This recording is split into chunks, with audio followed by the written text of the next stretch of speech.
प्यारे बच्चों, आज हम लोग क्लास 12 के भूगोल चैप्टर 3 पढ़ेंगे। चैप्टर 2 कल ख़त्म हो गया था। चैप्टर तीसरा शुरू होगा और लेक्चर 8 है। इस पाठ का नाम है जनसंख्या संगठन। इससे पहले भी जनसंख्या का एक पाठ था, लेकिन वो जनसंख्या की वृद्धि प्रकृति था। इस पाठ का नाम है जनसंख्या संगठन। तो आइए, सबसे पहले जनसंख्या संगठन क्या है, इंग्लिश में कहते हैं पॉपुलेशन कंपोजिशन। जनसंख्या संगठन उन विशेषताओं को प्रदर्शित करता है जिनकी माप की जा सकती है, जो जन समूहों में अंतर स्पष्ट करने में सहायक होती है। हमें पता है, समझ में नहीं आया होगा, लेकिन देखिए, जनसंख्या संगठन की मुख्य विशेषता है कि ये माप करता है किस चीज़ का? जन समूहों का। जन समूह का मतलब हुआ, अभी इसके घटक जब पढ़ेंगे, देखो, आय, लिंग, साक्षरता, आवास का स्थान, व्यवसाय, ये जनसंख्या संगठन के घटक है। बहुत महत्वपूर्ण है कि जनसंख्या संगठन के घटक कौन से हैं। एक नंबर में पूछा जाता है कि निम्नलिखित में से कौन सा जनसंख्या संगठन का घटक नहीं है। तो घटक है आय, लिंग, साक्षरता, आवास का स्थान, व्यवसाय आदि। तो इनकी ये माप करता है जनसंख्या संगठन। इन सब में अंतर क्लियर करता है। कौन करता है? जनसंख्या संगठन। तो अब जनसंख्या संगठन की परिभाषा समझ में आ गया होगा कि जनसंख्या संगठन उन विशेषताओं को प्रदर्शित करता है जिनकी माप की जा सकती है, जो जन समूह में अंतर स्पष्ट करने में सहायक होता है। जनसंख्या संगठन के घटक आय, लिंग, साक्षरता, आवास का स्थान, व्यवसाय आदि। अब ये जो घटक है, इस पाठ में अलग अलग करके हमें पढ़ना है। जैसे आय के बारे में, आय संरचना के बारे में, लिंग अनुपात के बारे में, साक्षरता दर के बारे में हमें पढ़ना है।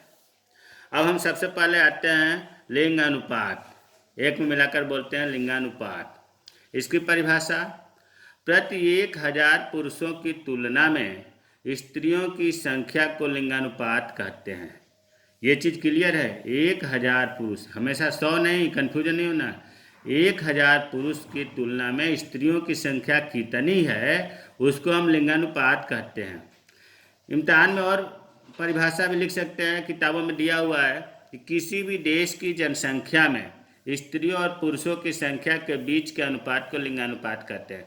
बच्चों, ये परिभाषा जो है संदेहात्मक लगता है। आप कन्फ्यूजन में हो जाते हैं कि स्त्रियों और पुरुषों की संख्या के बीच के अनुपात को कितने पर, 100 पर कि 1000 पर। लेकिन पहले वाली परिभाषा से क्लियर हो जाता है कि 1000 पुरुष की तुलना में स्त्रियों की संख्या कितनी है, उसे लिंगानुपात कहते हैं। लिंगानुपात ज्ञात करने का सूत्र, भारत में देखो, बहुत महत्वपूर्ण चीज़ है यहाँ पर। भारत में लिंगानुपात ज्ञात करने का सूत्र है, लिंगानुपात बराबर स्त्रियों की संख्या बटा पुरुषों की संख्या गुणे 1000। अगर भारत में नहीं लिखेंगे तो गलत हो जाएगा, क्योंकि विदेशों में इसमें जो ऊपर लिखा है ना स्त्रियों की संख्या, विदेशों में पुरुष ऊपर लिखा जाता है, स्त्रियों की संख्या नीचे लिखी जाती है। इसलिए आपको क्लियर करना होगा कि भारत में लिंगानुपात ज्ञात करने का सूत्र स्त्रियों की संख्या बटा पुरुषों की संख्या गुणे 1000। लिंगानुपात खूब पूछता है, इसका ज्ञात करने का सूत्र पूछता है। इससे संबंधित क्वेश्चन आ जाता है एक नंबर का। विश्व में सबसे अधिक लिंगानुपात वाला देश। देखो, एक चीज़ यहाँ बता दो, लिंगानुपात में स्त्रियों की स्थिति दर्शाता है। इसका मतलब कि 1000 पुरुष पर कितने महिलाएं हैं। तो विश्व की बात हो रही है, भारत के नहीं। विश्व में सबसे अधिक एक देश है लैटविया। लैटविया देश का नाम है। यहाँ पर लिंगानुपात ज़्यादा है। लिंगानुपात का मतलब बार बार कर रहा हूँ कि स्त्रियों पर स्थिति बताता है। 850 पुरुष पर 1000 स्त्री हैं। लैटविया देश में अगर हम 100 पर निकालें तो 100 स्त्री पर 85 पुरुष हैं। विश्व में सबसे कम लिंगानुपात वाला देश, जहाँ पर महिलाएं बहुत कम हैं, उस देश का नाम है संयुक्त अरब अमीरात। बच्चों, आपको ध्यान इसमें देखकर ताजुब होगा कि 1000 स्त्री पर 3110 पुरुष हैं। दूसरे रूप में हम कह सकते हैं कि 100 स्त्री पर 311 पुरुष हैं। यहाँ इतना लिंगानुपात कम है। कहाँ? संयुक्त अरब अमीरात। तो इम्तहान में ये नहीं पूछेगा आंकड़ा, ये तो हम आपको समझाने के लिए बता रहा हूँ। लेकिन ये लैटविया, संयुक्त अरब अमीरात एकदम याद हो जाना चाहिए कि सबसे अधिक लिंगानुपात वाला देश लैटविया, सबसे कम लिंगानुपात वाला देश संयुक्त अरब अमीरात। अब प्रश्न उठता है कि भारत का लिंगानुपात कितना है, तो 943, 943। इसका अर्थ फिर एक बार समझा दे रहा हूँ, 1000 पुरुष पर 943 स्त्रियां हैं। इसका मतलब है कि यहाँ लिंगानुपात कम है, प्रतिकूल है, स्त्रियां कम हैं। और भारत के अंदर सर्वाधिक लिंगानुपात वाला राज्य केरल है। केरल में 1000 पुरुषों पर 1084 स्त्रियां हैं, लिंगानुपात अधिक है, 1084। न्यूनतम लिंगानुपात वाला राज्य हरियाणा है। हरियाणा में 879 है, 1000 पुरुष पर 879 स्त्रियां हैं। तो ये चीज़ लिंगानुपात से क्वेश्चन उठता है, तो गलत नहीं होना चाहिए। आगे है लिंगानुपात प्रतिकूल होने के कारण। दो शब्द आता है, प्रतिकूल और अनुकूल। प्रतिकूल का मतलब हुआ कि स्त्रियों की संख्या कम होना, और अनुकूल का मतलब हुआ कि स्त्रियों की संख्या ज़्यादा होना। लिंगानुपात प्रतिकूल क्यों होता है, स्त्रियों की संख्या कम क्यों होती है, इसके लिए कारण कभी कभी पूछता है एक नंबर में। तो पहला है स्त्री भ्रूण की हत्या। स्त्री भ्रूण मतलब बच्चे को जन्म होने से पहले ही उसकी हत्या कर देना लिंगानुपात प्रतिकूल होने का मुख्य कारण है। वैसे इस पर सरकार के द्वारा बैन है और बहुत सख्त कारावास और सख्त जुर्माना का प्रावधान है। दूसरा है स्त्री शिशु की हत्या। यहाँ बच्चे को जन्म लेने के बाद हत्या की बात की जा रही है। अब तो खैर सुधार हो गया है, लेकिन जन्म होने के बाद अगर पता चलता है कि स्त्री शिशु है तो उसे मार दिया जाता है, जिससे लिंगानुपात प्रतिकूल हो जाता है, स्त्रियों की संख्या कम होती है। एक कारण ये भी है। तीसरा है स्त्रियों के प्रति घरेलू हिंसा। स्त्रियों के प्रति घरेलू हिंसा घर में या अपने परिवार में इनके प्रति जो हिंसा, खराब व्यवहार होता है, उसे घरेलू हिंसा कहते हैं, जिससे इनकी संख्या कम होती है। चौथा है सामाजिक स्तर निम्न होना।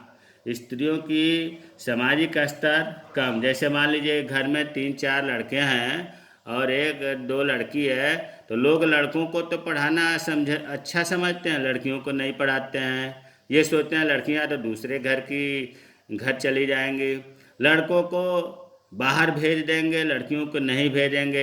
मतलब लड़के और लड़कियों में भेदभाव को ही सामाजिक स्तर पर निम्न होना, यह भी लिंगानुपात का प्रतिकूल का कारण है।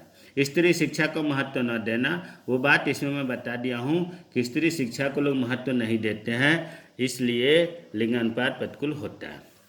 आगे है नोट करके, 139 देशों में लिंगानुपात स्त्रियों के लिए अनुकूल है।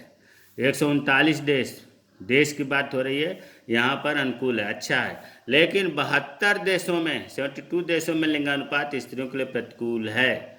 72 देश ऐसे हैं जहाँ पर स्त्रियों की संख्या कम है।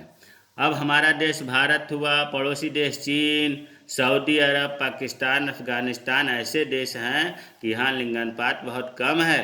तभी तो भारत सरकार ने नारा दिया है बेटी बचाओ बेटी पढ़ाओ, ताकि लिंगानुपात बढ़े। आप देख रहे हैं ऊपर अभी मैंने बताया था कि 943 है भारत का लिंगानुपात, कम है। इसी को बढ़ाने के लिए ये नारा लगता है बेटी बचाओ और बेटी को पढ़ाओ। तो अब अगर लिंगानुपात से क्वेश्चन एक भी आए तो मिस्टेक नहीं होना चाहिए, गलती नहीं होना चाहिए। अब दूसरा घटक है जनसंख्या का साक्षरता। साक्षरता 7 वर्ष और उसके अधिक आयु का जो व्यक्ति किसी भाषा को समझ सकता हो और उसे पढ़ लिख सकता हो, साक्षर कहलाता है। भारत की जनगणना 2001 के अनुसार, यहाँ मैं आपको ऐसे समझा दूँ कि जो आदमी लिख सके, पढ़ सके और अपना लिखा हुआ समझ सके, और 7 वर्ष या उससे अधिक का उम्र हो। 7 वर्ष से कम का बालक अगर नहीं लिख पढ़ पाता है तो उसे हम निरक्षर नहीं कहेंगे। साक्षरता 7 वर्ष या 7 वर्ष से ऊपर पर लागू होती है। तो पहले तो उम्र ध्यान रखना है कि 7 वर्ष कम से कम होना चाहिए या उससे अधिक का होना चाहिए। वो किसी भी भाषा को, ऐसा नहीं है कि हिंदी जानता हो, उर्दू जानता हो तब भी वो साक्षर कहा जाएगा, अंग्रेजी जानता है तब भी साक्षर कहा जाएगा। किसी भी भाषा को वो समझ सकता हो, उसे पढ़ भी सकता हो और लिख सकता हो, तो साक्षर कहलाता है। तो साक्षर की परिभाषा समझ में आ गई होगी। ये भारत की जनगणना 2001 के अनुसार 7 वर्ष निर्धारित माना गया। यहाँ एक चीज़ और बता दूँ, वैसे ज़रूरत इम्तिहान में नहीं पूछता है। संयुक्त राष्ट्र संघ का जनसंख्या आयोग जो है, इस परिभाषा को तो यही रखा है, लेकिन 7 वर्ष के जगह पर वो 15 वर्ष माना है। कैसे? 15 वर्ष और उससे अधिक आयु का जो व्यक्ति किसी भाषा को समझ सकता हो, उसे पढ़ लिख सकता हो, साक्षर कहलाता है। 15 वर्ष संयुक्त राष्ट्र संघ माना है और 7 वर्ष भारत सरकार मानी है। तो हमें भारत सरकार 7 वर्ष वाला ही याद रखना है। अब आता है भारत में सर्वाधिक साक्षरता वाला राज्य, या बहुत पहले से जानते हैं केरल। केरल में 100% नहीं है, 94%, लेकिन अधिकतम है, इसलिए सबसे अधिक साक्षरता वाला राज्य केरल हो गया। यहाँ पर 100 में 94 लोग पढ़े लिखे हैं। और भारत में न्यूनतम साक्षरता सबसे कम पढ़ा लिखा वाला राज्य कौन सा है? बिहार, 61.8। मतलब 100 लोगों में बिहार की बात हो रही है, 61 लोग या मान लो 62 लोग पढ़े लिखे हैं, बाकी निरक्षर हैं। अगला है साक्षरता दर। देखो, जब हम साक्षरता को प्रतिशत में व्यक्त करते हैं, उसी को साक्षरता दर कहते हैं। कुल जनसंख्या में साक्षर व्यक्तियों की संख्या को प्रतिशत में दर्शाने को साक्षरता दर कहते हैं। तो रटने से काम नहीं चलेगा। साक्षरता को हम प्रतिशत में बदलते हैं तो साक्षरता दर कहते हैं। साक्षरता दर का सूत्र होता है साक्षरों की संख्या बटा 7 प्लस आयु वाली जनसंख्या गुणे 100। इसका मतलब हुआ कि 7 वर्ष या 7 वर्ष से ऊपर मान लो 1000 लोग हैं, तो नीचे लिखा जाएगा 1000। उस 1000 में अगर 400 लोग पढ़े लिखे हैं तो ऊपर लिखा जाएगा 400। 400 बटा 1000 गुणे 100, इसे जब हम काटेंगे तो 40% आएगा। तो आज के लेक्चर में 2 चीज़ पढ़ाया गया जनसंख्या संगठन में, लिंगानुपात और साक्षरता। अभी और घटक रह गए हैं जिनको नेक्स्ट लेक्चर में देखेंगे। इन्हें लिख लीजिएगा और याद कर लीजिएगा ताकि इससे क्वेश्चन एक भी गलती ना हो। जय हिंद, जय भारत।